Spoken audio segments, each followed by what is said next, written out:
Beleza, agora tá gravando. Então, eu sou o professor Bruno Tiburcio, né? Tenho lecionado na Global aí desde abril desse ano, tá? Vocês são a segunda turma de mamografia que eu tenho, né, que eu estou trabalhando. Dou aula também no curso de tomografia. Dou aula numa outra escola em Sumaré também, né? Lá, não na parte de especialização, e sim no curso regular. Então, tenho contato aí com posicionamentos, anatomia, enfim, as diversas disciplinas aí que vocês já tiveram durante o curso de vocês também, né? E trabalho atualmente com radiologia industrial. Então, assim, me formei em setembro do ano passado, pensando que ia conseguir mais rápido um emprego na área médica, né? Mas as coisas foram ah, conspirando aí, né, no meu caminho para que eu trabalhasse na radiologia industrial, né? Inclusive, assim, gente, o que eu costumo dizer para todos os meus alunos é que na nossa área nós precisamos fazer bons contatos, né? Não sei quais foram as instituições aí que vocês se formaram, tá? Mas se vocês se formaram, né, no curso regular, aí, no curso técnico regular, se vocês se formaram ou na Global ou no grau técnico, muito provavelmente vocês conheceram o professor Cassiano, né? Que foi meu colega de turma há 10 anos atrás, quando eu comecei a fazer o curso de radiologia e não concluí, tá? E aí, agora em 2021, voltei a fazer o curso de radiologia, né, no grau técnico, e aí ele acabou sendo meu professor e, consequentemente, com um bom contato que eu tive com ele, foi quem me levou para a área da radiologia industrial. Apesar de que ele não trabalha com radiologia industrial, mas ele tinha contatos dentro da empresa que eu trabalho, e aí ele conseguiu me colocar dentro da área. Então, assim, gente, gosto de fazer esse disclaimer antes da aula, né? Porque às vezes a gente começa a estudar e a gente começa a ver algumas coisas, porque a radiologia é uma área muito fechada, porque você precisa de muita coisa. Realmente, você precisa de algumas coisas, até em excesso, vamos dizer. Você precisa de muita determinação, de muita garra, de muitos bons contatos, né? Para que você possa ingressar na área. Acredito que eu tenha tido, né, essas coisas que eu falei para vocês aí, até com um pouquinho de excesso demais, porque eu fui atrás mesmo, busquei, comecei a dar aulas aí, mesmo com todas as dificuldades de tempo que eu tinha, né, e ainda tenho, mesmo com um conhecimento assim um pouco básico demais para algumas coisas, né? Mas foram as coisas que foram me dando base para que eu trabalhasse na área, não na área que eu almejava de início, mas ainda assim no começo, né? Dentro da radiologia industrial, uma coisa que eu estou gostando bastante de fazer, tá? Então, esse é meu histórico, tá? Então, contem comigo aí para o que precisar, tá? Seja dentro da radiologia médica, seja dentro da mamografia, seja em qualquer outra área, estou aqui para ajudar vocês, tá? Só para eu entender uma coisa, né? Vocês têm, queria saber assim, quanto tempo de formação do técnico vocês têm? Há quanto tempo vocês se formaram no técnico? Pode começar falando uma de cada vez. Eu me formei, deixa eu ver. Se eu não me engano, foi em 2022 que eu terminei o meu estágio. Eu me formei em 2020, mas aí veio a pandemia e tudo mais. Aí eu concluí tudo mesmo, o estágio em 2022. Mas eu não ativei ainda o meu CRTR. Eu tenho que Ah, ativar. você se formou por qual escola? Pela Global. Pela Global, legal. Então, provavelmente conhece o professor Cassiano, do qual eu falei aqui, né? Nossa, excelente. Eu gosto Sim, muito, muito dele. gente boa demais. Parabéns, parabéns por estar dando esse passo agora, né, na mamografia. Quem é a Sim. próxima a se apresentar brevemente, por favor? Ó, vou pela ordem aqui da minha tela. Então, pode ser a Célia. Célia, você é a primeira da ordem da tela aqui.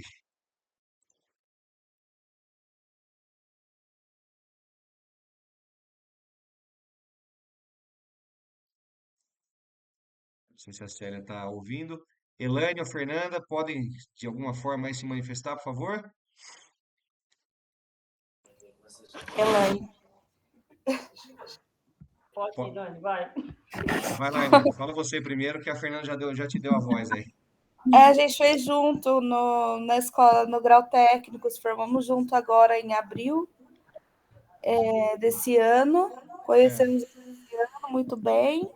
Inclusive, a gente fez estágio com ele no Maricate.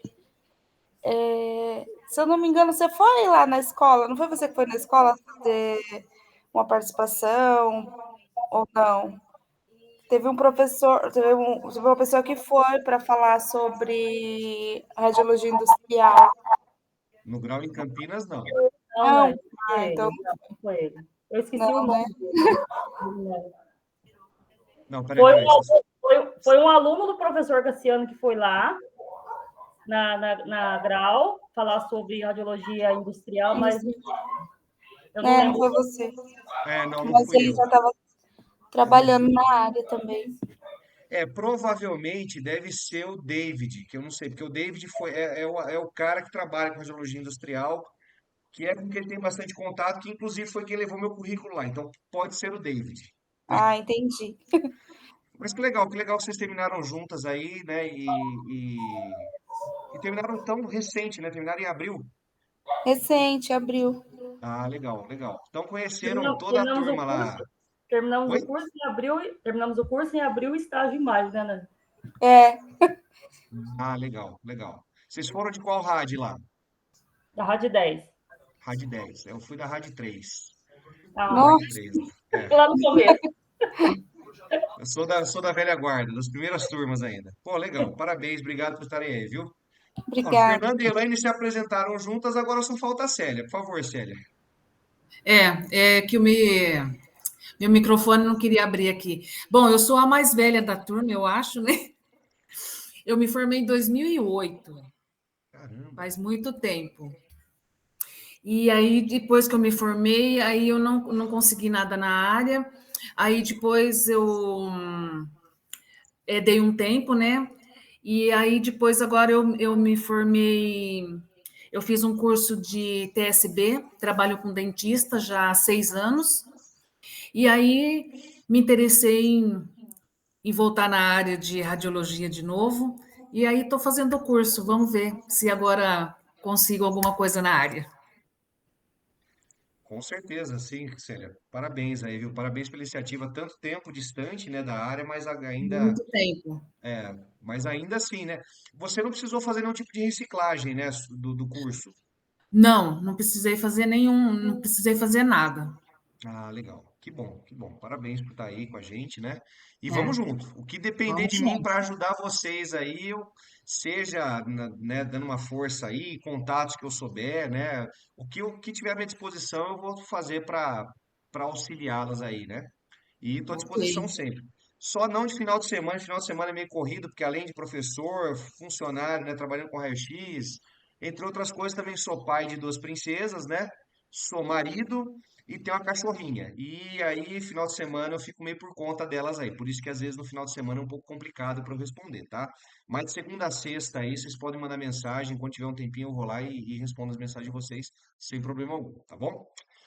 Pessoal, uma vez quebrado o gelo, né, conhecidos aí, vamos ao que interessa, né? Não que a história de vocês não interesse, claro que interesse muito, mas nós temos pouco tempo, né, para tratar sobre assuntos importantes e depois nós temos a famigerada prova. Não se preocupem, tá? A prova não está difícil. Inclusive, eu até dei uma atrasadinha no início, porque eu precisava fazer uns acertos nela, justamente para deixá-la assim mais simples de se resolver. Eu tinha feito um primeiro modelo, estava um pouquinho complicadinha lá, tal. Eu falei, não, deixa eu dar uma enxugada nos assuntos aqui, para que a prova fique de mais fácil resolução, tá? Então, só para deixar registrado, já está na plataforma também, mas só para a gente deixar registrado aqui, nós estamos conversando pessoalmente sobre isso. A prova vai, né, do final da nossa aula aqui, que eu acredito que vai até umas 8, 8h10 no máximo, e aí, a partir disso, vocês terão 2 horas para resolvê-la. Não acredito que vão demorar muito tempo para resolver a prova, tá? Mas ela vai estar disponível aí até às 10 da noite para vocês resolverem. O que que eu vou fazer? Assim que vocês resolverem a prova, tá? Até no máximo quinta-feira eu já vou ter corrigido a prova, vou ter corrigido os exercícios, já vou ter lançado a nota de vocês, tá bom? Então prometo que até quinta-feira eu tenha resolvido tudo isso para vocês aí. E para que vocês fiquem livres para as nossas outras duas disciplinas que nós temos ainda, né? Que é técnica de posicionamento e controle e qualidade da imagem. Também são disciplinas assim, é dois em um, né? Um pacotão dois em um, mas que são assim, tem muitos detalhezinhos, né? Que também eu vou tentar trabalhar a prova de uma maneira bem simples para não dar nó na cabeça de vocês. Que é como eu me comprometo né, como eu já desde o princípio aqui me comprometi a ajudar vocês, né, com qualquer coisa, eu não sou um professor que vou ficar causando problemas na hora da prova, fazer, desculpa, fazendo provas extremamente difíceis, extremamente complexas, tá? Então, assim, o que depender de mim aí para facilitar a vida de vocês, assim eu vou fazer, tá bom? Então, vamos ao nosso conteúdo de hoje. O que que eu pensei de nós fazermos hoje é uma breve revisão, tá? Voltar em alguns pontos que eu vi que na aula talvez não tenham ficado muito claros, avançar um pouquinho sobre os trabalhos que vocês realizaram aí na... Peraí, deixa eu só desativar o microfone da Beatriz aqui. Beleza. Aí, vamos lá. Aí eu vou só dar uma pincelada, assim, dar uma avançadinha aí no conteúdo dos trabalhos que vocês fizeram, né, dos questionários que vocês me responderam durante a semana passada, porque terão questões deles na prova, mas são questões bastante simples, tá, gente? Eu acho que com a minha explicação aqui vocês vão conseguir fazer uma boa prova, tá bom? Lembrando sempre, tá? O importante, claro, a prova, vocês precisam passar por ela para que vocês tenham aí um histórico escolar, né, para que vocês tenham um documento a apresentar não só para a escola, como também quando vocês forem numa entrevista de trabalho, quando vocês forem dar entrada no CRTR de vocês, vocês precisam apresentar o histórico, mas ainda assim, né, vocês precisam, a minha preocupação não é que a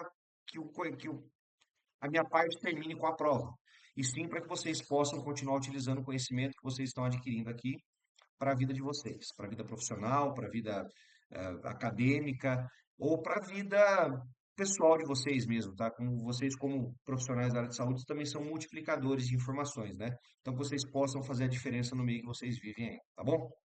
Vamos lá, pessoal. Falei demais. Vamos falar mais um pouquinho, mas agora vamos dentro da disciplina aqui, beleza? Deixa eu apresentar meu slide para vocês aqui.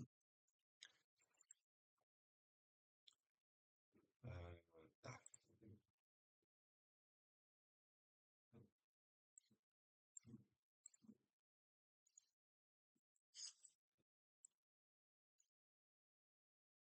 Ó, o material que eu estou apresentando para vocês é exatamente o mesmo. Ai, peraí. Não foi possível compartilhar.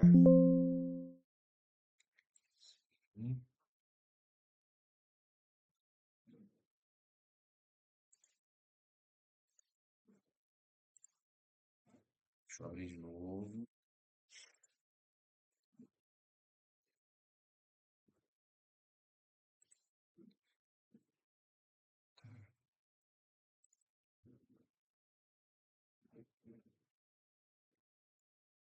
Ó, o material que eu vou apresentar para vocês aqui são exatamente os mesmos slides que eu mostrei para vocês na aula passada e que eu coloquei na plataforma para vocês lá, tá? Então, assim, com alguns adendos, né? Algumas coisinhas a mais que eu coloquei em relação aos tipos de câncer e em relação ao trabalho que eu passei para vocês, tá? Então, vamos lá. Só para a gente ir relembrando, tá, gente? Por favor, se sentirem a necessidade de me interromper para fazer suas perguntas, né? Ou fazer algum comentário, por favor, me interrompa. Não tem um problema com isso. Ou pode levantar a mão lá, clica no aplicativo aí para levantar a mão.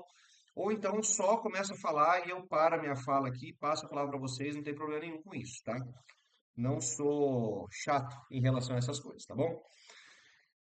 Primeira coisa que vocês precisam se lembrar, e existe uma questão sobre isso na prova, tá, gente? É que o câncer de mama, ele está num ranking entre os 10 mais perigosos ou letais do mundo, tá?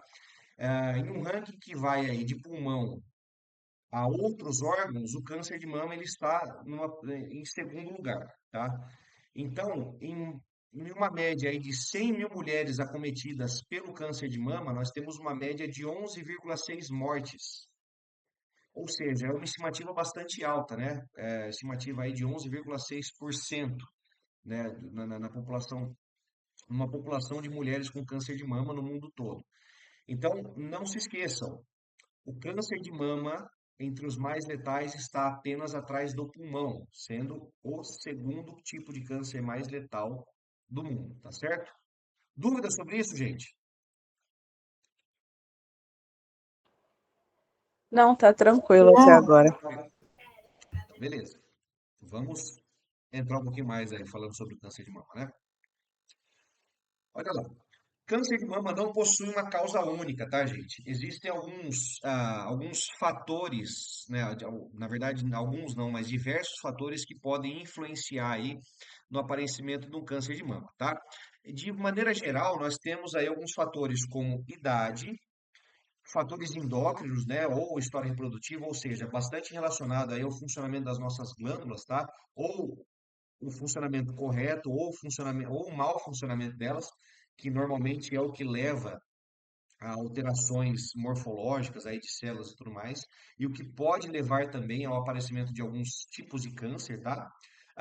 Fatores comportamentais e ambientais, ou seja, o que essa mulher passou na vida, né? Como, por exemplo, alguma situação de estresse, alguma situação de trauma, bem como aí o próprio ambiente que a influencia, né?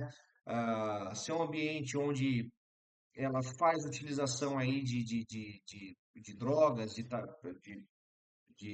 se ela é tabagista, se ela faz utilização de bebidas alcoólicas, enfim, todo o ambiente aí em que essa mulher está inserida pode afetar diretamente na saúde dela e, consequentemente, gerar um câncer de mama, tá? E fatores genéticos ou hereditários. Então, assim, de maneira geral, esses são os fatores que podem afetar uma mulher e levá-la a ter um câncer de mama. No caso de fatores genéticos hereditários, né? Eu falei para vocês na primeira aula que as mulheres que possuam aí mães ou avós ou qualquer parentesco que tenha, né, tido algum tipo de câncer de mama precisa ter um cuidado redobrado. Como eu sempre falo, e hoje que eu já falei para vocês também, vocês mulheres têm um cuidado com a saúde de vocês invejável, né? Vocês cuidam da saúde de vocês muito melhor do que nós. Razão. Ó. Elaine, quer falar? Não, professor, foi sem querer. Ah, tá, beleza. Pode falar, Fernanda. Professor, eu tenho uma comadre que ela teve há 3 anos atrás câncer de mama, na mama direita, e agora ela está com nódulo Berrages 4 na esquerda. Caramba. Ela, caramba mesmo. Ela vai fazer a biópsia amanhã para confirmar 100%, sabe?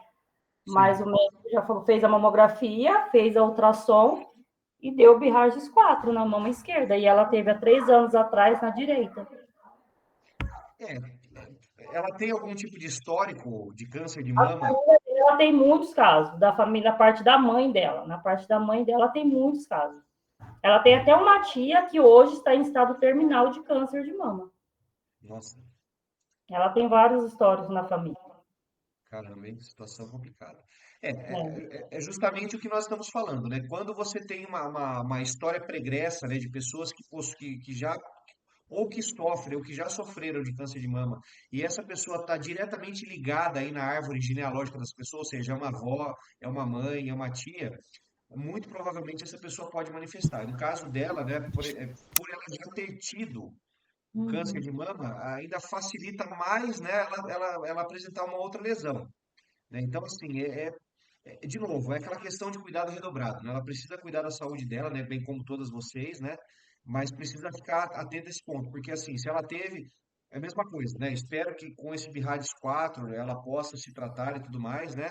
Mas ainda assim ela precisa, né, a partir do momento em que ela começa a tratar e se Deus quiser ela seja curada, ainda assim ela precisa continuar com os cuidados até o final da vida, porque as lesões elas podem voltar a aparecer, né?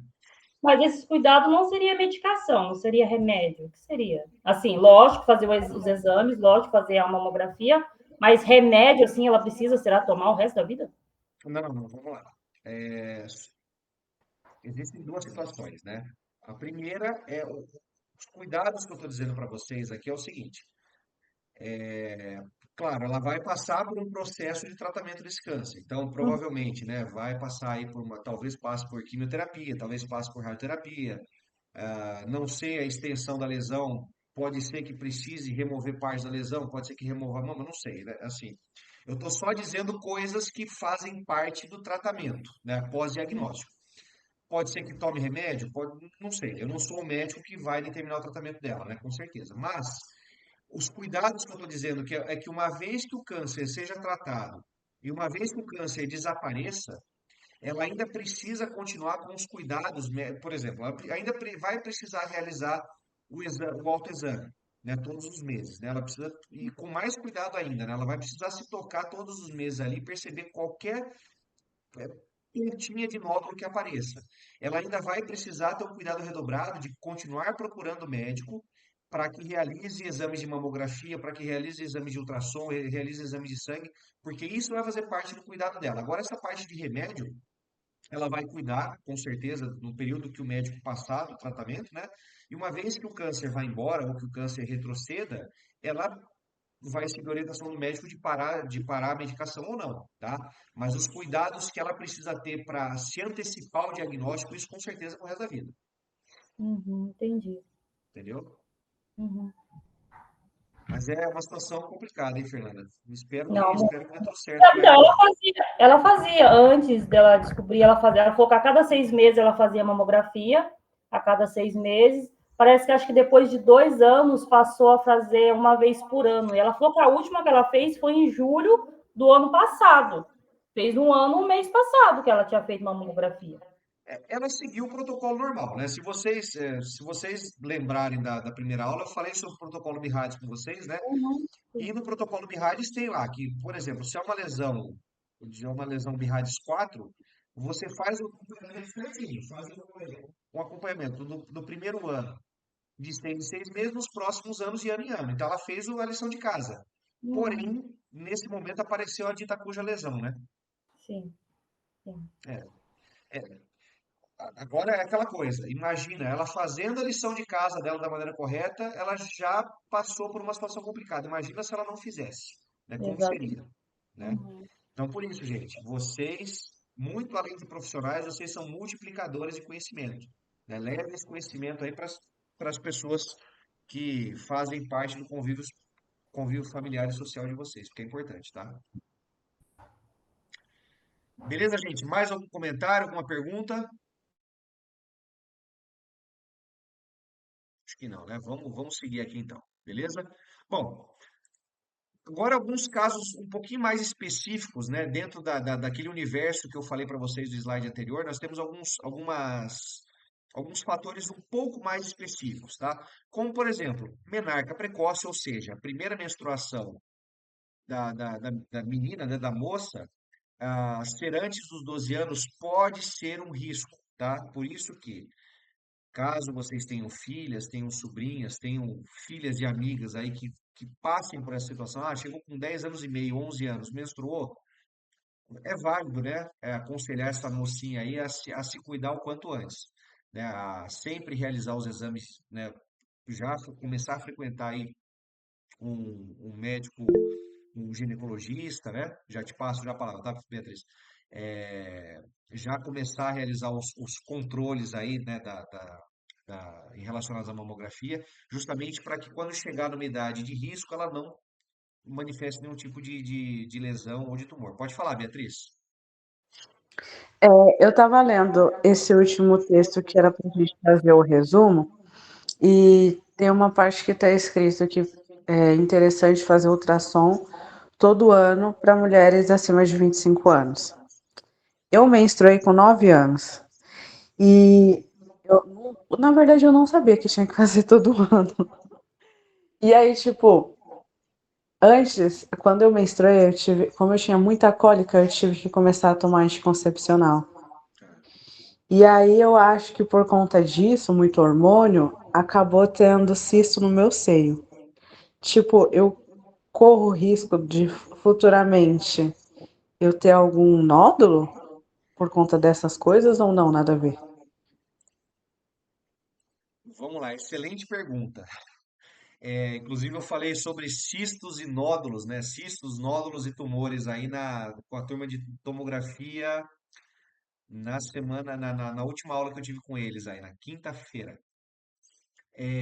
Vamos lá, existe uma certa diferença entre cisto, não, por exemplo, cisto, nódulo, né, tá mais ou menos ali na mesma casa, o tumor é um pouquinho diferente, tá? O cisto, na verdade, ele é uma bolsinha, tá? Que ele pode armazenar ali gordura, ele pode armazenar líquido ou pode ser simplesmente uma bolsinha de ar, tá? É, você, como passou por essa situação? Onde eu tenho que tomar um certo cuidado para não falar assim certeza, porque mais uma vez, né? Eu não posso dar diagnóstico de nada, né? O seu médico, claro que vai te passar aí as melhores informações sobre isso. Mas no caso, assim, como você tem todo um prognóstico, né, de ter menstruado muito cedo, e até me assustei porque eu tenho uma filha de 9 para 10 anos, né, e ela já está assim, já se desenvolvendo bem o corpinho dela, né, então assim, daqui a pouco chega isso aí para mim também, eu não sei muito bem como lidar ainda, tá? Mas assim, você tendo esse prognóstico aí de ter menstruado cedo, ter feito reposição hormonal, vale. Tá, tem algum tipo de risco? O risco sempre existe, tá, gente? Não é assim, não é uma coisa que eu posso falar para você, não, não tem risco nenhum, ah, não, o risco é enorme. Não, o risco ele sempre existe. Vale você continuar controlando, né? Então, assim, realizando suas ultrações, as ultrassons que o médico solicitar, realizando exames de mamografia, contando, né, caso haja mudança de profissional, assim, por exemplo, mudou de convênio, ou, sei lá, mudou de cidade, está usando o SUS e mudou o médico.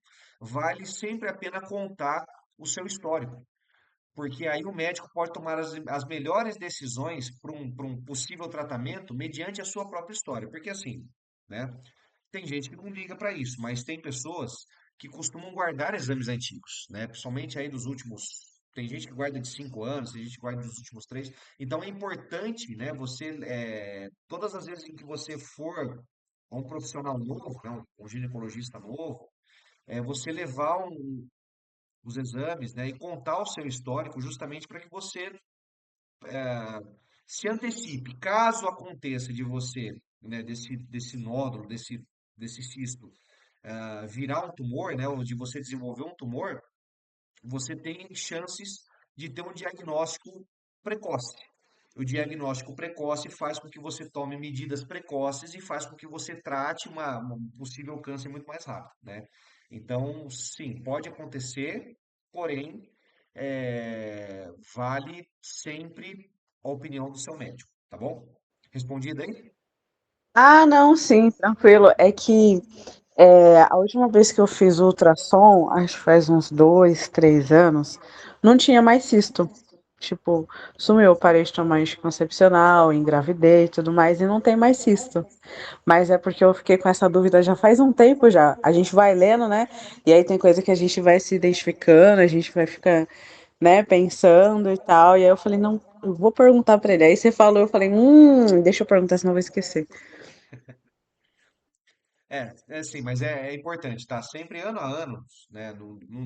Lógico, se o médico falar para você, esse ano você não precisa fazer, vai porque o médico está falando, mas é importante, né? Ano a ano você realizar algum tipo de exame aí, pelo menos para controlar, ver se tem cisto, se não tem, né? Uma mamografia, apesar de ser extremamente desconfortável, mas sempre vale a pena, tá? Então, acho que esse é o meu conselho e meu pensamento sobre isso, tá?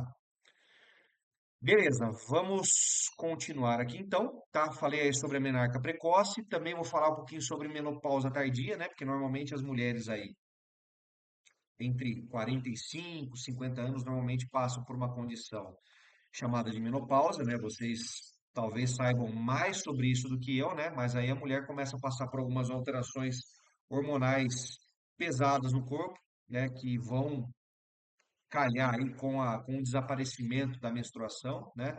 E também o desaparecimento de algumas outras coisas. Uma certa vez, durante o curso técnico, eu tive aula com um professor, né, em Anatomia 2 e o professor falou que a mulher, muitas vezes, nessa fase da vida, ela começa a se livrar de algumas amarras sociais, né? Então, assim, a sexualidade começa a ficar um pouquinho mais aflorada, né? Apesar de que durante a menopausa a mulher passe por algumas tempestades psicológicas aí, né? Fica estressada, depois fica chorona, uma onda de calor, passa mal e não sei o quê.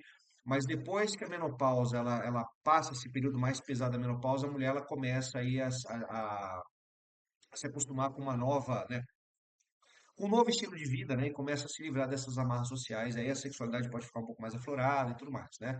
Mas a menopausa tardia, ou seja, após os 55 anos, também pode ser um indicativo de de risco para o câncer de mama, tá? Aí nós temos aí a primeira gravidez após os 30 anos, que aí já começa a entrar naquela fase de risco, né?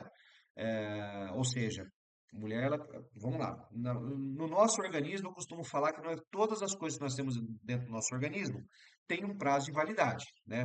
Se vocês pegarem a foto, né, uma imagem aí de um útero de uma jovem de 18 anos para uma mulher com mais de 30, vocês vão perceber visivelmente que aquele útero ele começa a ter algumas, quero dizer deformações, mas assim, começa a parecer um pouco mais velho, né? Ou seja, se você tem uma estrutura preparada para uma gestação, que ela já está um pouco desgastada ali por conta do tempo, né? Tecidos ali começam a ficar um pouquinho mais deficientes, né? Produção hormonal também começa a ficar um pouquinho mais deficiente. Acaba que uma primeira gravidez, né? Aliás, a gravidez após os 30 anos não é tão perigosa quanto uma primeira gravidez após os 30 anos, tá? Porque imagina só, a mulher vai passar por aquelas mudanças todas que só uma gravidez traz, né? Pela primeira vez depois dos 30 anos. Então, todo o organismo dela vai começar a sofrer algumas consequências aí por conta dessa opção. Eu sei que atualmente, né, as mulheres têm tido, né, têm se preocupado em estabelecer carreira, eh, conquistar algumas coisas na vida antes, né? Para depois pensar em uma gestação, mas isso vai um pouquinho contrário ao que a ciência diz, né? Que a mulher ela tem que ela está pronta para a gestação até os 30 anos. Depois disso, começa a passar um pouquinho o prazo de validade. A verdade é dura, a verdade é nua e crua, mas vocês, mulheres, são preparadas para uma gestação, né, nessa fase. Claro, respeito o desejo de quem quer ter filho aos 50, por exemplo, não tem nada a ver com isso, né? Mas ainda assim, o organismo de vocês funciona, bem como o nosso organismo, o organismo masculino, funciona com algumas funções perfeitas até certa idade. Depois disso, a gente conta um pouco com a sorte, tá? Aí nós temos a questão de nuliparidade, uso de contraceptivos orais, né? Principalmente pílula do dia seguinte, tá, gente? Porque assim, existem alguns contraceptivos, Depo-Provera, né? As injeções aí, eh, anticoncepcional, via oral, mas a pílula do dia seguinte tem sido um grande vilão aí para as mulheres. Por quê? Porque a mulher vai lá, tem relação sexual e muitas vezes se entope de pílula do dia seguinte. Até recentemente vi uma postagem no Instagram de uma mulher que tomou tanto que acabou sofrendo as consequências por isso, tá? Então, assim, a pílula do dia seguinte, né, a conhecida pílula do dia seguinte, ela deve ser utilizada somente em alguns casos específicos que coloquem em risco a saúde física e psicológica da mulher, como no caso, por exemplo, de uma violência, né, uma violência sexual, entre outros problemas aí que podem trazer que uma relação sexual indesejada ou uma relação sexual não planejada pode trazer. Então, nesse caso, a pílula do dia seguinte deve ser indicada. Caso contrário, porque simplesmente queria que o namorado ou marido ejaculasse dentro e depois eu tomo a pílula para resolver a situação, não é o caso indicado. Meninas, até me perdoem falar assim um pouco mais sobre isso, mas é uma preocupação que eu tenho de justamente passar para vocês aquilo que é a verdade, né? Ah, essas questões sexuais muitas vezes estão relacionadas à nossa parte humana, né? Como nós lidamos com a nossa saúde, e se a gente não tocar nesse assunto, né, sobre questão de gravidez, sobre questão de pílula do dia seguinte, pode ser que o nosso papel aqui com profissionais da saúde falhe, né, em algum momento. Então, por isso que eu estou avançando um pouquinho nesses assuntos aí, tá bom? Terapia de reposição hormonal pós-menopausa, isso aqui, na verdade, eu interpreto como uma terapia muito intensiva, que as mulheres acabam precisando fazer algum tipo de reposição hormonal, mas quando fica, né, muito bitolado com isso aí, toma remédio demais, acaba que as células sofrem com isso, né, e, consequentemente, podem gerar tumores aí. Tá? As células podem criar alguns tumores e, consequentemente, virar algum tipo de câncer, tá? Obesidade e excesso de peso entra aí nas coisas que nós podemos controlar, né, dentro dos fatores de risco para o câncer de mama. Por quê? Obesidade, claro que existem pessoas que têm uma dificuldade maior aí para emagrecer, para perder peso e tudo mais, por conta do seu biotipo, né, por conta de diversos motivos, mas ainda assim é preciso algum tipo de controle nisso, né? Não que a gente queira uma sociedade de mulheres extremamente magras, né, top model de forma alguma, mas controle do peso, aí, o controle de obesidade, uma vida mais saudável, com certeza vai trazer benefícios para vocês mulheres, tá? E como eu já falei aqui, a Fernanda trouxe um exemplo muito claro sobre isso, histórico de câncer de mama na família, tá? Então, se existe um histórico, uma mãe, uma avó, uma tia, uma bisavó, que veio a ter um câncer de mama, as próximas gerações precisam ter um cuidado redobrado para que não sofram também com câncer de mama. E se sofrerem, né, se tiverem uma lesão aí, para que possam tratar isso com uma forma de um diagnóstico precoce da lesão no começo e não precisar sofrer aí as atrocidades que o câncer causa no corpo de vocês, tá? Sobre as consequências do câncer de mama, eu não vou perguntar nada na prova, então podem ficar tranquilas, mas a gente precisa entender, né, que existem consequências não só físicas, como também emocionais, né? Porque é uma doença bastante agressiva, né? E quando a pessoa, não só a mulher quanto o homem, recebe esse tipo de notícia, eu acho que é um negócio meio muito impactante, né? Que pode mudar a vida da pessoa para sempre, tá? Formas de lesões da mama, tá? Nós temos aí alguns tipos de lesões muito comuns. A mais comum, o tipo de lesão mais comum é o aparecimento de caroços, né? Caroços ou caroços da mama, tá? Então, desculpa, gente, precisa tomar mais um pouquinho de água aqui. Então, como eu estava falando para vocês, o tipo mais comum de lesão na mama é o aparecimento de pequenos pontinhos, aí, pequenos carocinhos, tá? Alguns outros sinais, né, que podem vir aí é irritação na pele, aparecimento de algumas irregularidades na pele, né? Como eu falei para vocês, eu acho que eu falei para vocês na aula passada, tem algumas mamas aí que o pico, né, o bico da mama e a papila entra para dentro da mama, né? E aí fica como está nessa imagem aqui, tá? Como se fosse um mamilo invertido.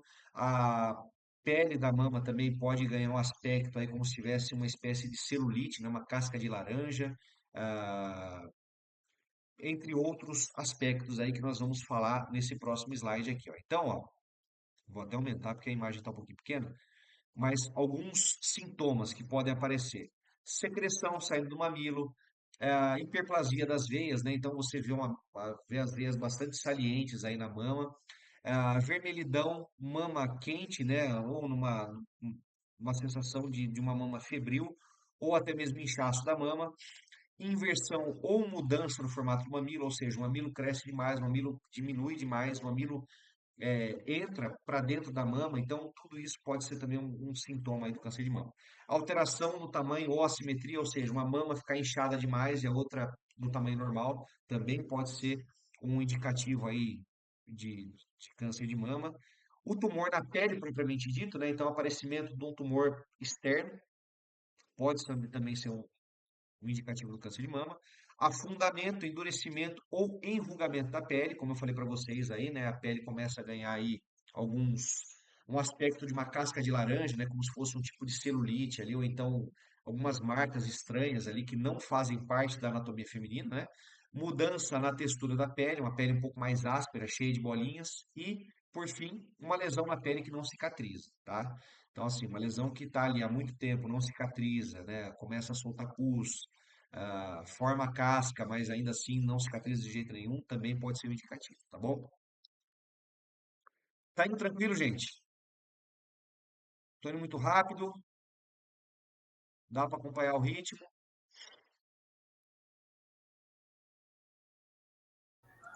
Tá tranquilo, Beleza. professor, tudo Tá certo. bom. Beleza, então. Tá. Sobre as células, eu vou pular aqui, porque eu acho que não vai ser importante. Apesar que nós vamos falar sobre carcinoma in situ e carcinoma invasor, deixa eu ver. Tá. Mas eu não vou falar sobre a questão de alteração benigna, células normais, porque essa parte específica não vai aparecer na prova de vocês, tá? O que vai aparecer vai ser isso aqui, ó. Os tipos mais comuns de câncer, tá? E aí nós temos aí o carcinoma ductal in situ, ou seja, o carcinoma que ele dá nos ductos mamários, né? Que são os canaizinhos aí que levam o leite dos lóbulos mamários à boca da criança, tá? Aí nós temos o carcinoma ductal in situ, ou seja, o não invasivo, que é o carcinoma que ele fica ali encapsulado, tá? Que as células cancerígenas elas ficam dentro do ducto mamário e não se espalham, pelo menos por enquanto, tá? Aí nós temos o carcinoma ductal invasivo, que é uma espécie de carcinoma, né, bastante agressivo. Por quê? Porque ele começa a romper a membrana basal, ou seja, aquela capinha que existe ali, né, nos ductos mamários, ela se rompe e as células cancerígenas elas começam a se espalhar a partir disso, tá? Aí nós temos o carcinoma lobular in situ, que é um tipo de carcinoma que vai aparecer nos lóbulos mamários, ou seja, na unidade que vai produzir o leite dentro das mamas de vocês, né? E aí ele tem essa característica de ser in situ, ou seja, ele é encapsulado, ele não é invasivo, ele fica ali guardadinho. As células cancerígenas, elas não são tão agressivas e elas vão ficar guardadinhas ali dentro do lóbulo mamário. Aí nós temos o carcinoma lobular invasivo, que também se origina no lóbulo mamário, porém ele é tão agressivo e tão invasivo que ele começa a se espalhar, tá? Doença de Paget e câncer de mama inflamatório, eu não vou me preocupar em revisar muita coisa com vocês, porque eles também não cairão na prova, tá? Então hoje eu estou focando nas coisas que vão cair na prova. Numa próxima oportunidade, aí na nossa próxima aula ao vivo, né, já tratando aí da parte de técnicas de posicionamento, nós vamos voltar a falar um pouquinho sobre câncer de mama e aí a gente pode voltar a tratar um pouquinho mais especificamente sobre esses dois tipos de cânceres aqui, tá? Mas o que vocês precisam saber para a prova é a definição, a diferença entre o carcinoma in situ e o carcinoma invasivo. Carcinoma in situ é aquele que fica encapsulado, fechadinho, não rompe a membrana basal, ou seja, ele não se espalha com facilidade. Carcinoma invasivo é aquele que rompe a membrana basal e as células cancerígenas começam a se espalhar com muita facilidade. Por quê? Porque ele já rompeu a membrana basal, ele já começa a se espalhar pelo corpo da mulher, tá? Beleza, estamos chegando aqui ao final. Beleza, tá. Sobre os estágios do câncer de mama. Nós temos 4 estágios, sendo que são 2 estágios iniciais, sendo 1 e 2, estágio avançado 3 e 4, tá? No estágio inicial 1, nós temos aí um câncer menos propenso a metástase, com tumores menores ou iguais a 2 centímetros, sem atingir os linfonodos. Então, nós podemos encontrá-lo aí, né? Podemos encontrar, por exemplo, um carcinoma in situ, ele poderia estar localizado aí no estágio inicial 1 e 2. Por quê? Porque ele está guardadinho ali dentro da estrutura. Ele não tem a capacidade, assim, pelo menos no estágio inicial, de ser metatástico, né? De se espalhar para outros órgãos, tá? Então, o estágio inicial ele é um tipo de câncer mais simples, que ele não chega a atingir os linfonodos. Lembrando que os linfonodos são aí pequenas estruturas que fazem parte do nosso sistema linfático, que é responsável por retirar todo o lixão do nosso corpo, passa aí pelas mamas femininas, né, ou masculinas, se for o caso, e aí acaba espalhando as células cancerígenas por todo o corpo, porque o sistema linfático está espalhado por todo o corpo. No estágio inicial 1, isso não acontece, porque os linfonodos eles estão preservados ali, tá? No estágio inicial 2, ainda sem propensão a metástase, ou seja, é um câncer que ele, de certa forma, ele tem uma certa propensão a metástase, só que é uma metástase muito pequena, uma chance muito pequena de ele sair do local onde ele se encontra, tá? Porém, ele já tem a capacidade de atingir os linfonodos, ou seja, existe uma produção de células cancerígenas um pouco maior, e aí ele acaba se espalhando aí pela corrente sanguínea, pelo sistema linfático, e chega nos linfonodos, né? Então, no autoexame, a mulher vai começar a se apalpar, vai começar a se tocar nas mamas, vai até a axila, opa, achei alguma coisinha. Vai até o pescoço, opa, achou mais alguma coisinha. Pode ser um carocinho muito pequeno, porque normalmente ele não passa dos 2 centímetros, né? Pode chegar aí, algumas lesões podem chegar até 5 centímetros, mas não são muito comuns, tá? No estágio 1 e 2, normalmente as lesões são no máximo de 2 centímetros. Já vamos para o estágio avançado 3, que ele pode ser localizado como, que ele pode ser localmente avançado, ou seja, ele já se espalhou, mas ele ainda está dentro das áreas da mama, tá? Ele não se espalhou para outras regiões do corpo. Talvez tenha se espalhado por um linfonodo ou outro, mas ele está especificamente alojado ali na região da mama. Então, por exemplo, né, naquela divisão em quadrantes lá, pode ser que ele esteja no quadrante inferior medial, pode ser que ele esteja no quadrante superior lateral, mas ainda assim ele está nessa região da mama ali, pouquinho na axila, pouquinho no pescoço, mas ainda não se espalhou para outras partes do corpo, tá? E o estágio avançado 4 finalmente, né, que é conhecido como câncer de mama metastático, ele se caracteriza aí por células cancerígenas que já se espalharam por todo o corpo, tá? Então, é o estágio de câncer mais agressivo, é o estágio de câncer que normalmente costuma levar as mulheres a óbito, tá? Porque ele já atinge boa parte dos órgãos aí, e aí o tratamento precisa ser intensificado, tá? Nessa última imagem aqui, nesse último slide, nós temos uma imagem que vocês fizeram o trabalho em cima, inclusive, tá? Onde nós temos aí, estágio 1, uma lesão bastante, né, bem pequenininha, bastante insignificante, que pode estar causando problemas à mulher ali, mas muito de leve, né, não tendo tanto risco de se espalhar e podendo, inclusive, ser tratado de uma maneira um pouquinho mais simples, tá? Se for, por exemplo, quimioterapia ou se for realizada uma cirurgia, não precisa retirar a mama toda, né? Vai lá e retira somente aquele ponto. Na próxima disciplina, inclusive, vamos falar um pouquinho sobre as cirurgias de remoção de tumores aí, tá? O estágio 2, uma lesão um pouco maior, com risco de atingir os linfonodos, mas porém ainda controlada. Estágio 3, já um linfonodo, uma lesão maior, já se espalhando para os linfonodos, mas ainda dentro das áreas da mama. E o estágio 4 já avançando para grande parte dos órgãos do corpo da mulher aí, tá bom? Pessoal, alguma dúvida sobre isso? Ficou claro os assuntos que eu tratei com vocês aqui hoje? Tranquilo, tranquilo. Tranquilo? Podem fazer a prova de Aqui, boa, então. aqui tá tranquilo, agora na hora da prova, eu não sei. A prova vai estar baseada no que nós conversamos aqui, gente. Podem ficar tranquilas. Célia, Elane, tudo certo aí? Beleza. Célia mandou um joinha, Elaine também mandou um joinha. Gente, então, o que eu tinha para passar de revisão para vocês é isso, tá? Vou finalizar a gravação aqui. Vou postar esse vídeo na plataforma, como eu falei para que vocês, se vocês tiverem o desejo de consultar depois da prova, não consultem durante a prova, pelo amor de Deus, né? Mesmo porque se vocês tentarem consultar outra tela, a prova vai fechar e vocês não conseguem fazer mais nada, né?